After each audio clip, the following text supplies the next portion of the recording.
안녕하십니까. 공존행동 기계를 강의하는 임종현입니다. 이 시간에는 기계 연력학 시간입니다. 기계 연력학은 우리가 이제 공기조화 행동 공부를 하는 데 있어서 상당히 기본이 되는 그러한 과목이 되겠습니다. 이 시간에 이제 기계 연력학 첫 시간으로 여러분과 함께 하도록 하겠습니다. 먼저 이 시간에는 그 연력학의 기초사항으로 먼저 기계 연력이라는 것이 어떤 과목이냐 하는 거 간단히 말씀드리겠고요. 그 다음에 이제 연력학에서 기본적으로 쓰는 많은 용어가 있어요. 그러한 용어가 어떠한 것이 있는지 그거에 대해서 알아보겠고, 다음에 단위요. 유니트죠. 우리가 연력학에서 많이 사용하는 단위계에는 어떠한 것이 있는지 그거에 대한 정의라든가 단어 관계를 알아보도록 하겠습니다. 다음에 이제 연력학에서 많이 사용하는 온도, 열량, 비열 이런 것이 어떤 것을 의미하는지, 그리고 계산은 어떻게 하는 건지 이런 것도 알아보겠고요.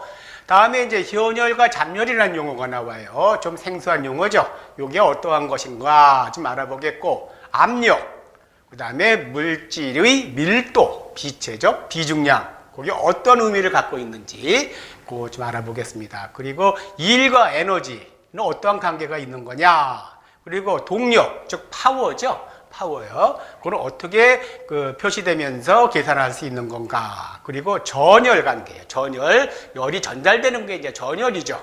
그런 거는 어떠한 것이 있는 건지 이런 거에 대해서 여러분과 함께 알아보도록 하겠습니다.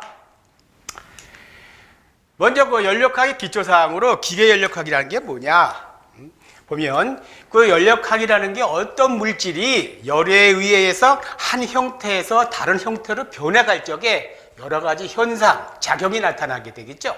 그래서 이런 거를 중점적으로 이제 관심을 갖는 것이 연력학이고, 이러한 연력학에서 나오는 현상이나 작용 같은 것을 실질적인 실효적인 기계에 적용했을 적에 그때 나타나는 여러 현상에 대해서 공부하는 것이 연력학이다 이렇게 보시면 되겠습니다.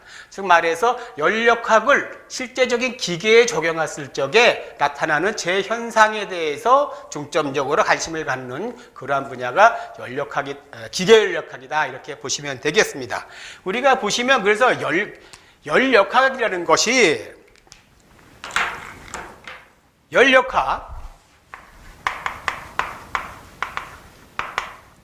결국 뭐냐, 이것은 열 플러스 역학이라는 얘기예요.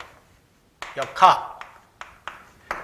그래서 우리가 여기는 Q예요. 이게 열이고 Q고, 이게 역학이 우리가 하는 일이 되는 겁니다. 일. 그래서 열과 일의 관계를 따지는 것이 연력학이에요. 열과 일의 관계를 따지는 것이 연력학인데, 기계 연력학은 뭐냐? 기계 연력학은 기계 플러스 연력학이에요. 그렇죠? 그러니까 이 열과 일에 대한 그 내용을 기계 쪽에 적용시켰을 적에 나타나는 재현상에 대해서 알아보는 것이 기계 연력학이다 이 얘기가 되겠습니다. 그래서 우리가 대표적인 게 뭐냐면, 우리가 이제 열기관이 있어요. 열기관이라는 것은 뭐냐? 열기라는 것은 열을 일로 바꿔주는 그러한 기계를 열기관이라고 합니다. 대표적인 게 뭐가 있겠어요? 여기 이제 내연기관이 있네요. 자동차요. 자동차 엔진. 이것은 가솔린과 공기의 혼합물질을 연소시켜서 거기서 열이 나오게 되겠죠. 그 열로 피스톤을 움직인다는 게 뭐예요? 일이요. 그걸 해보려 해서 자동차를 움직여주는 거. 그게 이제 내연기관이죠. 그래서 요런 기관을 우리가 이제 요런 내용을 알아보는 것이 기계 연력학이다 그런 얘기가 되겠습니다. 그래서 대표적인 게 열기관, 내연기관, 가스터빈, 냉동기 요런 게 이제 있겠습니다. 다음에는 이러한 기계 연력학에서 많이 사용하는 용어가 있어요. 요것도 여러분께서 좀 관심을 기울이셔야 되겠어요. 먼저 계, 주의, 경계라는 말이 있어요. 계라는 게 뭐냐 그러면, 우리가 이제 영어로 시스템이라고 그러는데, 우리가 이러한 실린더 내에 기체를 집어넣고 여기를 피스톤으로 쭉 눌렀을 경우 이 기체에는 어떠한 현상이 나타나겠는가 하는 거를 우리가 생각해 본다고 합시다.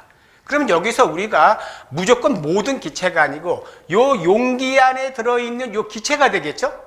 그래서 이렇게 정해진 공간 내에 들어가 있는 물질과 정해진 공간이 있죠. 요거를 우리가 개라고 합니다. 개요. 그래서 연구 대상이 되는 정해진 물질을 포함한 공간 영역.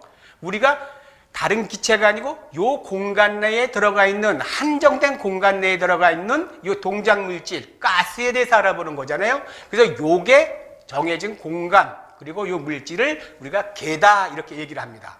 그리고 주의란 뭐냐? 이 개 이외의 부분, 개 이외의 부분은 모두 주의라 그래요. 서라운딩. 그리고 경계란 뭐냐? 이 주변하고 이 개하고 경계 있죠. 요 칸막이요. 요것을 우리가 경계다 이렇게 얘기를 합니다.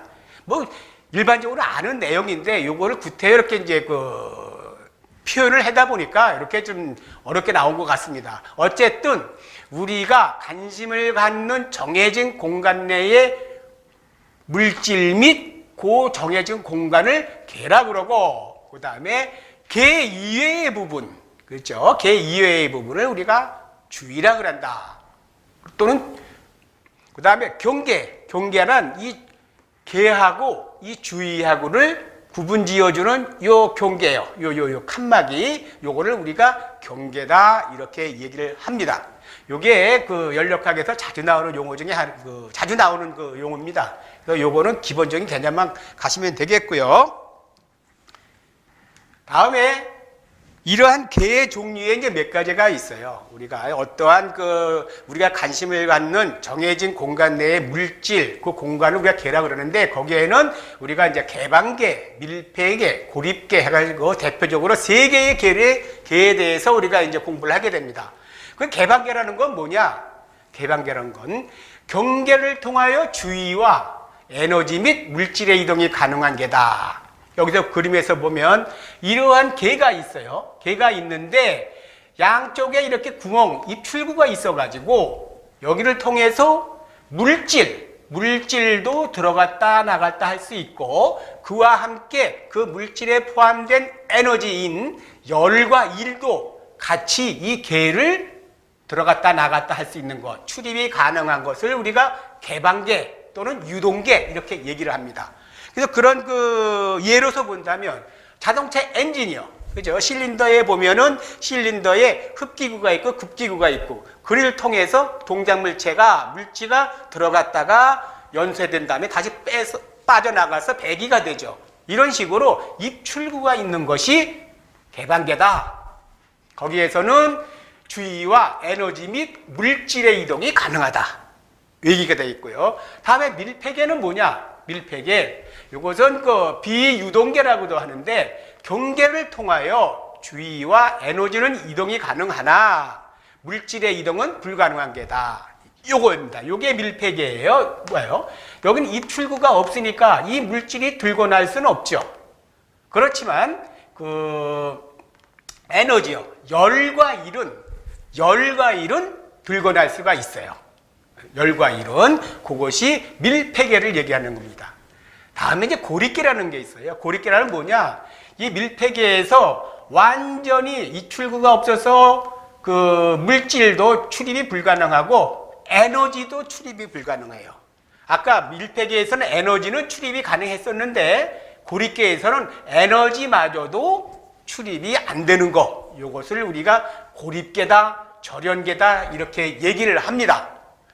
그래서 다시 말씀드리면 개에는 개방계, 그 다음에 밀폐계, 고립계가 있는데, 개방계라는 것은 물질이 들고 날 수 있는 입출구가 있어가지고 그를 통해서 물질도 출입이 가능하고 물질에 포함된 에너지, 즉 열과 일도 출입이 가능한 것이 개방계고, 그 다음 밀폐계란 뭐냐? 물질, 개 내에 입출구가 없어서 물질의 이동은 불가능해요. 그렇지만 그 경계를 통해서 열과 일은 출입이 가능한 것, 요 이동이 가능한 것, 그게 밀폐계. 그 다음에 고립계는 뭐냐? 이것은 완전히 입출구가 없어갖고 물질도 이동이 불가능하고 에너지도 이동이 불가능한 것, 요거를 우리가 고려